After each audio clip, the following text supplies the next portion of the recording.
بسم اللہ الرحمن الرحیم. تو رجسٹریشن پروز میں یہ ہمارا سیکنڈ لیکچر ہے اور شروع کرتے ہیں. Other writers of the period who came under the influence of Dryden and wrote in a plain simple but precise style. اور رائٹرز جو ڈرائیڈن کے انفلوئنس میں آ گئے جس نے بھی سمپل اور سادہ اور ہموار انداز میں وہ لکھا، لیکن اس کا اسٹائل جو تھا وہ پریسائز تھا، شارٹ.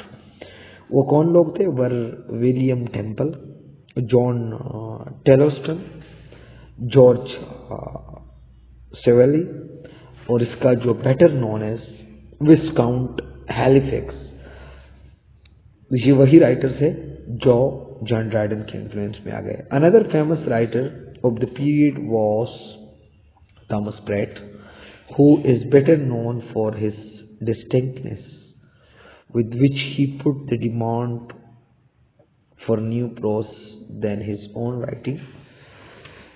ایک دوسرا رائٹر ہے جس نے ایک ایسے انداز میں پروز لکھا جو خود بھی اس بات کا وہ قائل تھا کہ میں نے اس سے پہلے بھی اس انداز میں رائٹنگ نہیں کی ہے، کیونکہ اس وقت کا یہی ایک ڈیمانڈ تھا. Being a man of science himself, he published اس نے ایک پروز ورک پبلش کی، history of the Royal society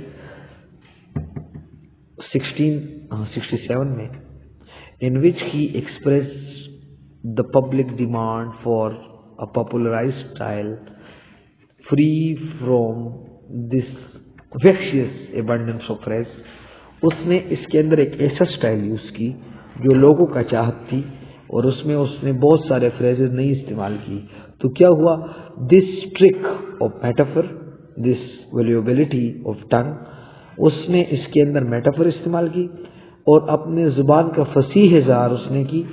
society expected from all its member to close natural way of speaking.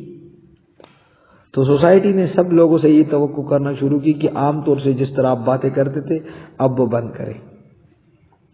Positive expression use کرنا آج کے بعد. Clear sense a native easiness bring all things as near the mathematical plans as they can, and performing a language of and preferring a language of artisans, countrymen and merchants, before that of wits and scholars.